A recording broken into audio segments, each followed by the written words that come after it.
Saudara yang terkasih di dalam Kristus, Bapak Ibu dan saudara-saudari semua Pasamuan GKJ Argo Mulyo, saat ini kita akan bersama-sama memasuki ibadah minggu yang ketiga di bulan kebangsaan. Oleh sebab itu mari bersama-sama kita siapkan hidup dan hati kita masuk di dalam ibadah minggu. Marilah dengan keyakinan teguh kita mengkhususkan ibadah minggu ketiga di bulan kebangsaan ini di dalam pengakuan bahwa sumber pertolongan kita datangnya dari Tuhan yang menjadikan langit dan bumi, yang tetap setia dan tidak pernah meninggalkan perbuatan tangannya. Kasih karunia dan damai sejahtera dari Allah Bapa kita dan dari Tuhan kita Yesus Kristus turunlah kiranya pada saudara sekalian. Amin. Mari bersama-sama kita memuji Tuhan, kita memuliakan namanya dengan kita menaikkan pujian pelengkap Kidung Jemaat 23, marilah memuji.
Saudara yang terkasih di dalam Kristus, saat ini kita akan memperhatikan firman Tuhan sebagai refleksi pengakuan dosa kita. Sabdanya di dalam Markus pasal 12 ayat 29 sampai 31 yang demikian.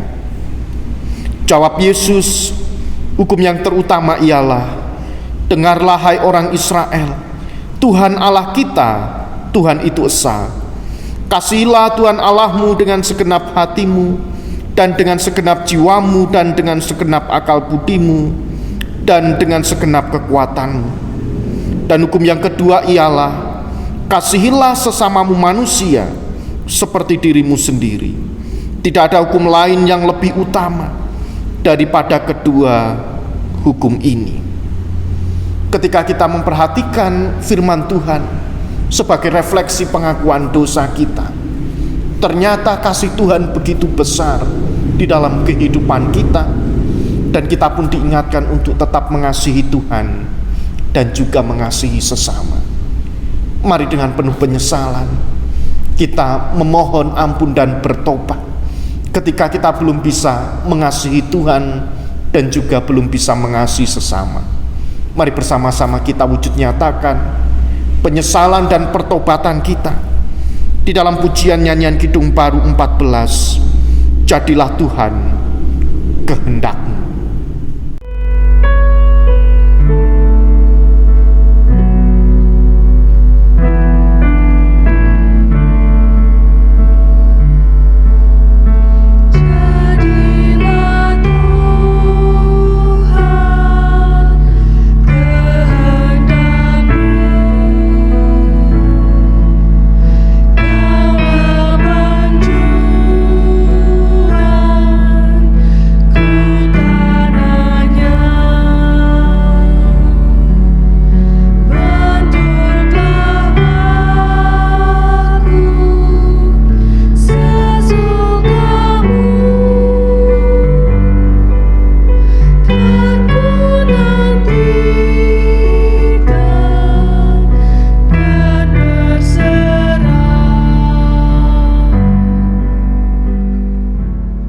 kepada setiap kita yang dengan kesungguhan hati menyesali dosa dan kesalahan yang kita lakukan, maka rahmat Tuhan, yaitu berita pengampunan, diberikan kepada kita, dan kita pun diberikan anugerah di dalam tuntunan kehidupan yang baru.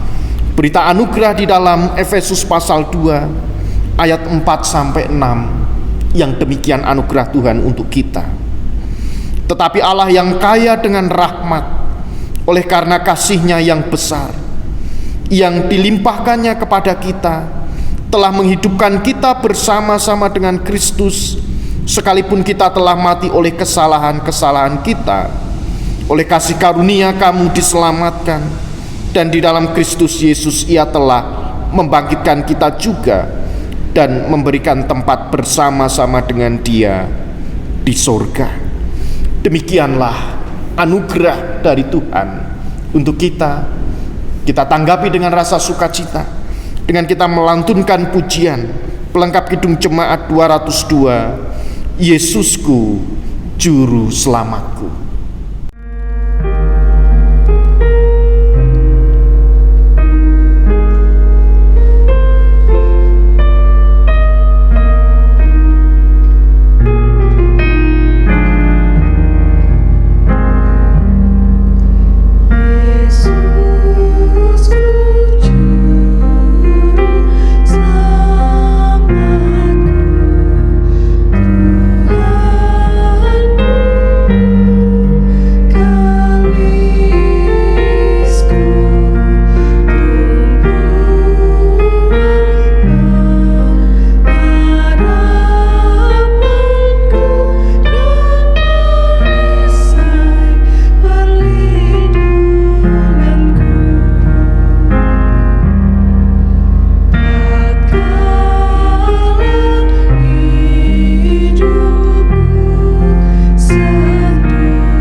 Bapak, Ibu, dan Saudara yang terkasih di dalam Kristus, saat ini kita akan bersuka cita menyambut pemberitaan firman.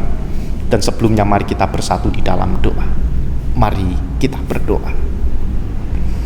Kami selalu mengucap syukur ya Tuhan, untuk kehidupan, penyertaan, dan bahkan berkat yang Tuhan berikan di dalam kehidupan keluarga kami. Kami bersyukur Tuhan selalu menolong dan memberkati kami.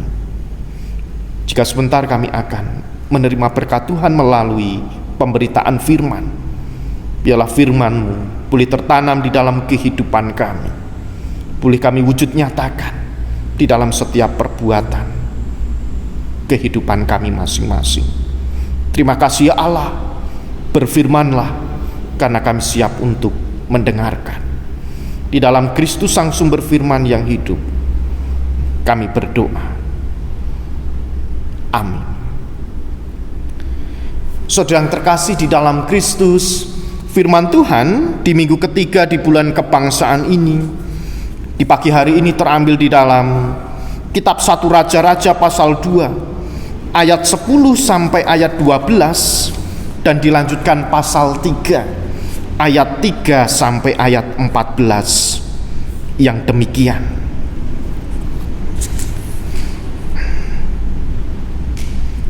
Kemudian Daud mendapat perhentian bersama-sama nenek moyangnya, dan ia dikuburkan di kota Daud. Dan Daud memerintah orang Israel selama 40 tahun. Di Hebron ia memerintah 7 tahun, dan di Yerusalem ia memerintah 33 tahun. Salomo duduk di atas takhta Daud ayahnya, dan kerajaannya sangat kokoh. Dan Salomo menunjukkan kasihnya kepada Tuhan dengan hidup menurut ketetapan-ketetapan Daud ayahnya. Hanya ia masih mempersembahkan korban persembelihan dan ukupan di bukit-bukit pengorbanan. Pada suatu hari raja pergi ke Gibeon untuk mempersembahkan korban, sebab disitulah bukit pengorbanan yang paling besar. 1000 korban bakaran dipersembahkan Salomo di atas mezbah itu. Di Gibeon itu Tuhan menampakkan diri kepada Salomo dalam mimpi pada waktu malam. Berfirmanlah Allah, mintalah apa yang hendak kuberikan kepadamu. Lalu Salomo berkata, Engkaulah yang telah menunjukkan kasih setiamu yang besar kepada hambamu Daud ayahku, sebab ia hidup di hadapanmu dengan setia, benar dan jujur terhadap engkau.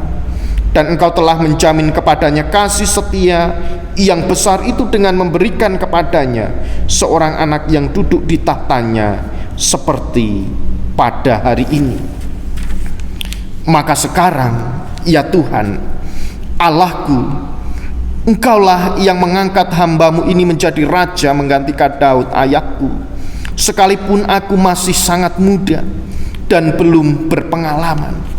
Demikianlah hambamu ini berada di tengah-tengah umatmu yang kau pilih, suatu umat yang besar, yang tidak terhitung dan tidak terkira banyaknya. Maka berikanlah kepada hambamu ini hati yang faham menimbang perkara untuk menghakimi umatmu, dengan dapat membedakan antara yang baik dan yang jahat. Sebab siapakah yang sanggup menghakimi umatmu yang sangat besar ini? Lalu adalah baik di mata Tuhan bahwa Salomo meminta hal yang demikian. Jadi berfirmanlah Allah kepadanya, oleh karena engkau telah meminta hal yang demikian, dan tidak meminta umur panjang atau kekayaan atau nyawa musuhmu, melainkan pengertian untuk memutuskan hukum, maka sesungguhnya aku melakukan sesuatu dengan permintaanmu itu. Sesungguhnya aku memberikan kepadamu hati yang penuh hikmat dan pengertian, sehingga sebelum engkau tidak ada seorang pun seperti engkau, dan sesudah engkau tak akan bangkit seorang pun seperti engkau. Dan juga apa yang tidak kau minta akan aku berikan kepadamu, baik kekayaan maupun kemuliaan, sehingga sepanjang umurmu takkan ada seorang pun seperti engkau di antara raja-raja. Dan jika engkau hidup menurut jalan yang kau tunjukkan dan tetap mengikuti segala ketetapan dan perintahku sama seperti ayahmu Daud, maka aku akan memperpanjang umurmu. Demikianlah sabda Tuhan. Yang berbahagia kita semua yang selalu merindukan sabda Tuhan, merenungkan serta melakukannya di dalam kehidupan sehari-hari. Haleluya. Ibu, bapak, dan saudara yang terkasih di dalam Kristus, Pasamuan GKJ Argo Mulyo dan bapak ibu semua dimanapun panjenengan berada, saat ini kita sudah diizinkan Tuhan untuk memasuki minggu ketiga di bulan kebangsaan. Dan jemaat yang terkasih di dalam Kristus, ada sebuah ungkapan yang demikian. Orang pintar belum tentu bijaksana, namun orang bijaksana pasti pintar. Orang pintar belum tentu bijaksana, namun orang bijaksana itu sudah dipastikan pintar. Atau dengan kata lain, untuk menjadi orang yang bijaksana, pendidikan tinggi tidak menjadi jaminan, namun pendidikan tinggi sejatinya menjadi sarana manusia untuk dapat memiliki kebijaksanaan. Ilmu, pendidikan itu menjadi sarana untuk manusia ataupun seseorang itu bisa menjadi bijaksana. Nah, ibu bapak dan saudara yang terkasih di dalam Kristus, kata bijaksana sering didasarkan pada sebuah hikmat yang nyata. Bijaksana itu merupakan sifat atau sesuatu yang dilakukan seseorang secara nyata, bukan hanya di awang-awang atau teori saja. Oleh sebab itu, manusia yang bijaksana adalah manusia yang bisa mengendalikan diri. Orang yang bijaksana adalah manusia yang bisa memilih mana yang baik dan mana yang tidak baik. Dan bahkan di dalam ensiklopedia Alkitab itu disebutkan bahwa bijaksana atau hikmat di dalam bahasa Ibrani itu kokma, dan di dalam bahasa Yunani itu sophia. Itu adalah sesuatu hal yang praktis, bukan teoritis. Adalah kepintaran mencapai hasil, menyusun rencana yang benar untuk mencapai hasil yang dikehendaki. Tempat kedudukannya ialah hati nurani. Menjadi pusat keputusan itu adalah moral dan juga intelektual. Jadi hikmat atau kebijaksanaan itu memiliki kedudukan di dalam hati. Ia ditimbang, dipilih, direnungkan, dihayati. Dan pusat keputusan itu adalah moral yang bisa dipertanggungjawabkan secara intelektual, secara baik dan baik untuk semuanya. Itulah hikmat. Ketika manusia memiliki hikmat, maka segala keputusan, segala sesuatu yang dilakukan itu dipikirkan terlebih dahulu, ditimbang-timbang, dihayati terlebih dahulu, apakah ini baik atau tidak, apakah ini berguna atau tidak, apakah ini bermanfaat atau tidak. Moral yang menolong dan menuntun, dan intelektual atau pengetahuan itulah yang mendukung sebuah keputusan yang didasari dengan hikmat atau kebijaksanaan. Nah, ibu bapak dan saudara yang terkasih di dalam Kristus, begitupun juga di dalam kehidupan Salomo. Ketika ia harus diberikan tugas meneruskan tahta Daud, memimpin umat Israel atau bangsa Israel, Salomo menyadari bahwa di dalam kehidupannya belum memiliki pengalaman karena usia masih muda, karena dirinya belum begitu banyak jam terbang untuk memimpin sebuah negara atau bangsa. Dan akhirnya Salomo menyerahkan kehidupannya kepada Tuhan, dan Tuhan hadir di dalam kehidupan Salomo melalui mimpinya. Nah, ibu bapak dan saudara yang terkasih di dalam Kristus, berkaitan dengan bacaan kita di dalam kitab Raja-Raja yang kita terima pada saat ini, maka hidup dalam hikmat Tuhan itu kiranya mendorong di dalam kehidupan umat.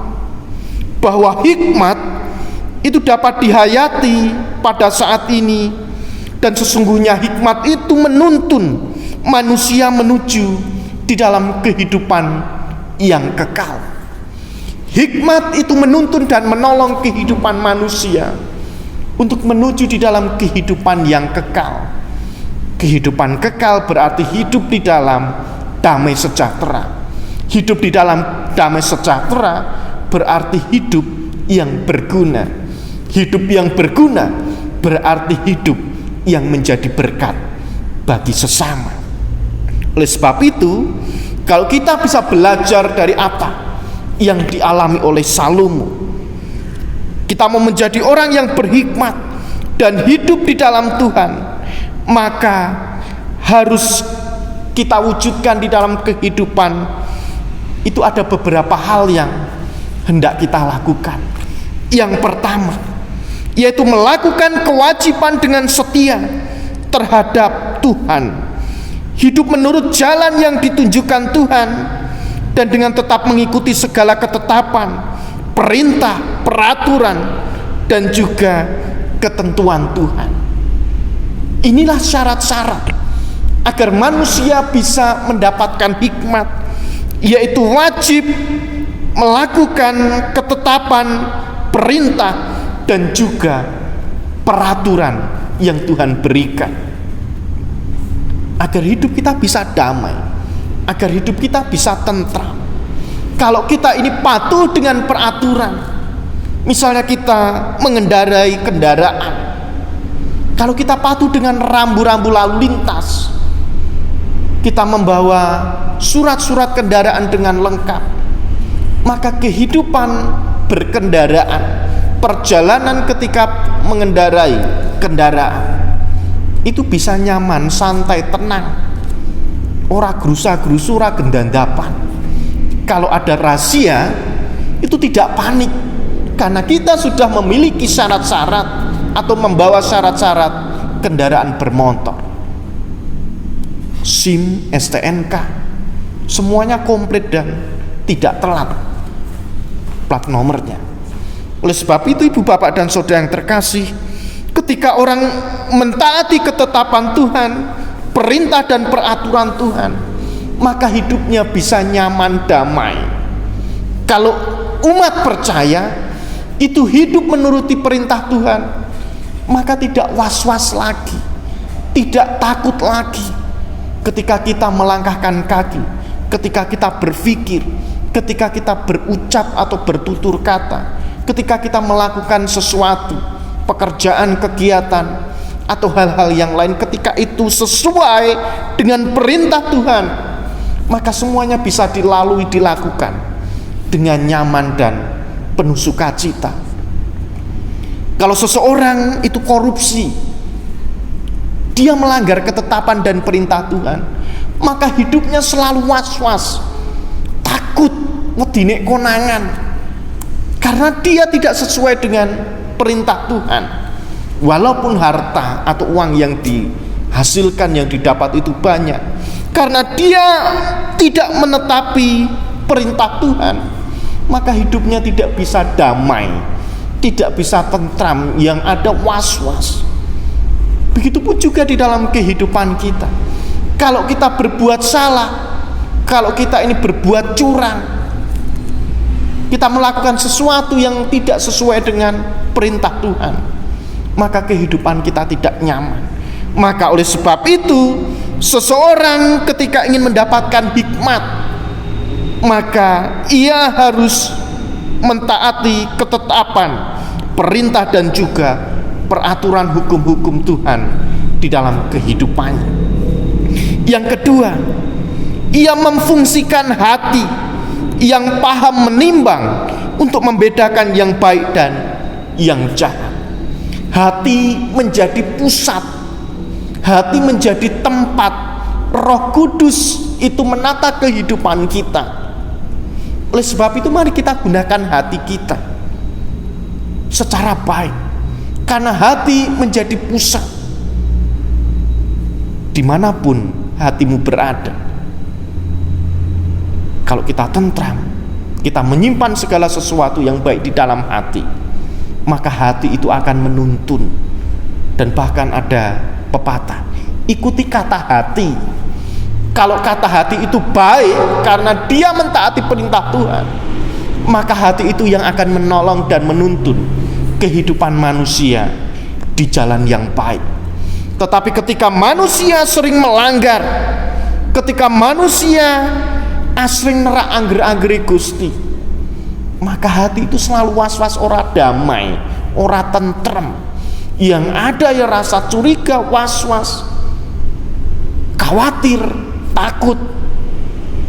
Oleh sebab itu hati itu menjadi pusat kehidupan manusia. Karena ketika pikiran baik, ucapan baik, dan tingkah laku kita baik, maka itu hasil dari hati yang baik, yang sudah dikuasai dan dituntun oleh Roh Kudus.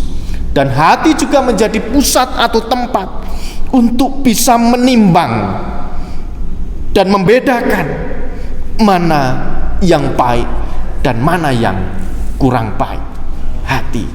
Maka ada salah satu tokoh itu mengatakan, jagalah hati, jangan kau dustai. Nah, jagalah hati, jangan kau dustai. Jagalah hati, jangan kau ingkari.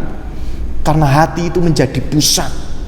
Kalau hati kita baik, maka wajah kita akan berseri-seri, muka kita akan memancarkan aura yang positif, yang bisa menjadi berkat bagi sesama. Yang ketiga, ketika kita ingin mendapatkan hikmat, maka takut akan Tuhan itu menjadi salah satu dasar untuk kita mendapatkan hikmat. Takut akan Tuhan adalah permulaan pengetahuan.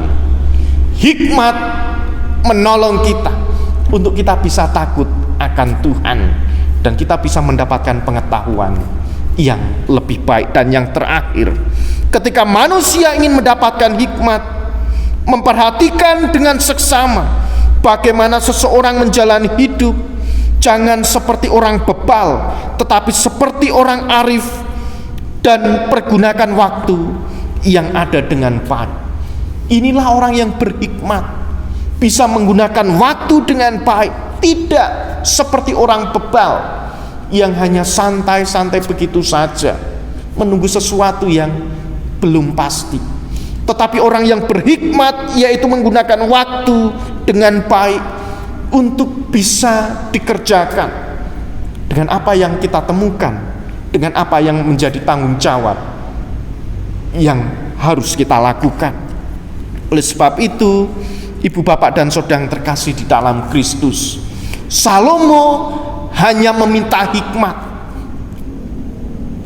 Itu dipandang baik bagi Allah, karena itu yang akan menolong Salomo menjadi seorang raja untuk membawa bangsa Israel sebagai negara atau bangsa yang dipilih Tuhan. Ketika itu baik dipandang Tuhan, maka Tuhan akan memberikan bonus-bonus yang lain yang mungkin tidak diminta manusia, yang mungkin tidak diharapkan manusia. Di ayat yang ke-14, dan jika engkau hidup menurut jalan yang kutunjukkan dan tetap mengikuti segala ketetapan dan perintahku, sama seperti ayahmu Daud, maka aku akan memperpanjang umurmu. Orang berhikmat adalah orang yang mentaati perintah Tuhan, yang selalu mentaati hukum Tuhan. Jika itu dilakukan, maka akan mendapatkan kedamaian di dalam hidup. Dan kedamaian di dalam hidup itulah yang akan memperpanjang umur kita, dan itulah yang akan diberikan di dalam kehidupan kita, umur panjang. Buat apa kita memiliki segalanya? Buat apa kita memiliki sesuatu yang kita cari, kita kerjakan dari sesuatu yang kurang baik, dengan cara-cara yang kurang baik? Dan itu akan membuat manusia tertekan, akan membuat manusia semakin cemas, khawatir dan bingung, karena cara-cara yang dilakukan itu tidak baik. Kalau sudah cemas, bingung, khawatir, maka itu akan mempengaruhi kesehatan. Kalau kesehatan sudah sudah dipengaruhi dengan rasa-rasa cemas tadi, bingung, takut tadi, maka lama-lama kita akan menjadi drop sakit dan akhirnya kematian akan menjemput kita. Tetapi kita adalah anak-anak Tuhan yang terus ditolong dan didorong agar senantiasa kita bisa menggunakan hikmat. Karena dengan kita berhikmat, damai sejahtera, kebahagiaan, dan bahkan bonus-bonus yang lain, umur panjang, berkat, kekayaan, atau apapun yang mungkin tidak kita harapkan, ketika kita menjalani hikmat dengan penuh sukacita bersama dengan Tuhan, maka yang lain tadi, bonus-bonus berkat Tuhan itu senantiasa akan diberikan di dalam kehidupan kita, termasuk di ayat yang terakhir, umur panjang. Itulah berkat, itulah hadiah dari hikmat yang kita lakukan. Selamat menjalani kehidupan dengan hikmat yang diberikan Tuhan di dalam kehidupan kita, agar menolong kita untuk hidup kekal bahagia, damai sejahtera, dan bahkan memiliki umur yang panjang, hidup bersama dengan anggota keluarga, dan pastinya Roh Kudus akan menolong dan menuntun kita. Selamat hari Minggu, tetap patuhi protokol kesehatan, sehat selalu dan semangat. Tuhan Yesus memberkati. Amin.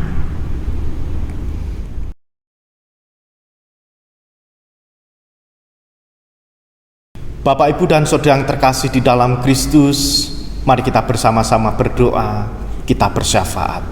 Saya hantarkan. Kami mengucap syukur ya Tuhan untuk kehidupan yang Kau berikan kepada kami. Saat ini kami boleh bersyukur.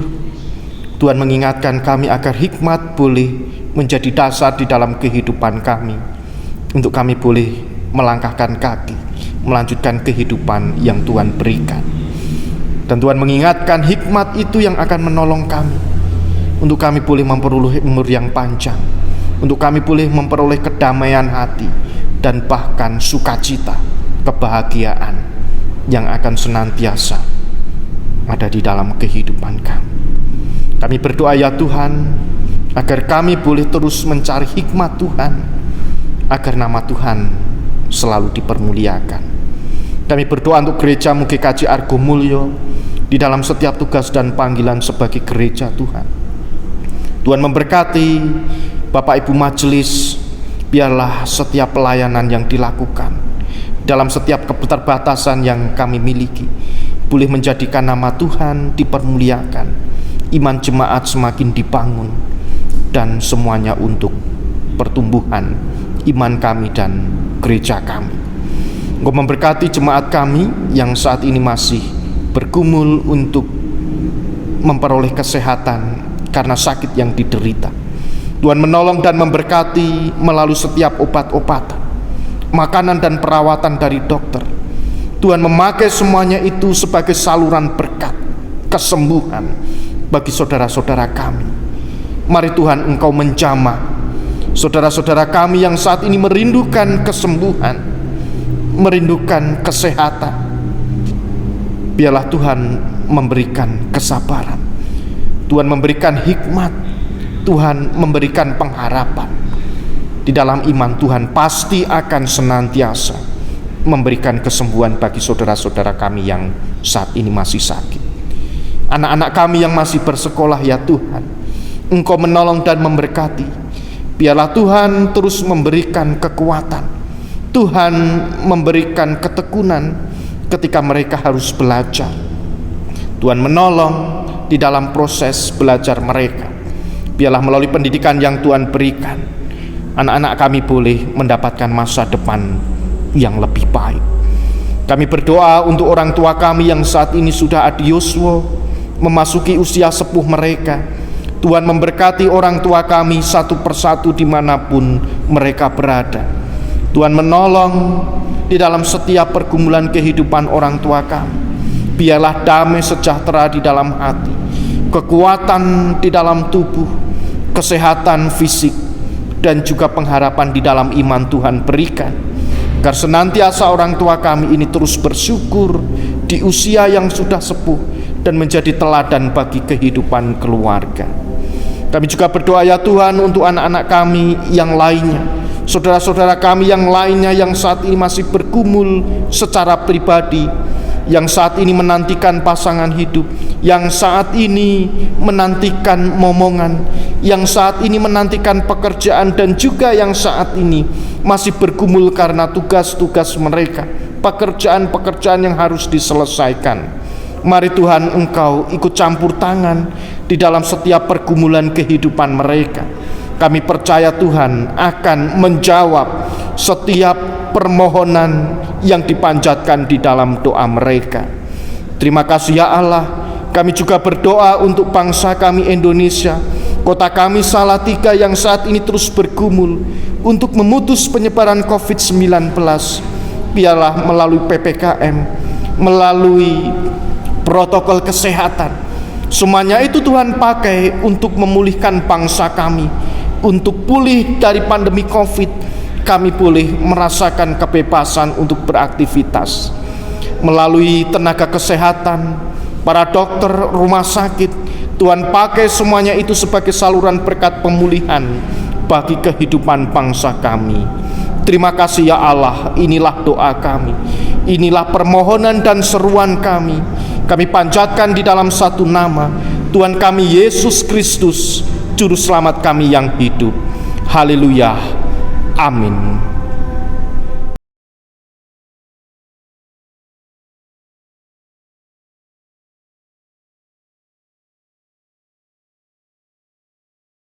Bapak, Ibu, dan saudara yang terkasih di dalam Kristus, saat ini kita bersama-sama diingatkan untuk tetap bersyukur dan bersukacita di dalam kita memberikan persembahan yang terbaik untuk Tuhan. Sabda Tuhan di dalam Mazmur 50 ayat 23 yang demikian: siapa yang mempersembahkan syukur sebagai korban, ia memuliakan aku. Siapa yang jujur jalannya, keselamatan yang dari Allah akan kuperlihatkan kepadanya. Mari bersama-sama kita bersyukur, kita wujud nyatakan dengan kita mengumpulkan persembahan diiringi pujian pelengkap Kidung Jemaat 146, bawa persembahan.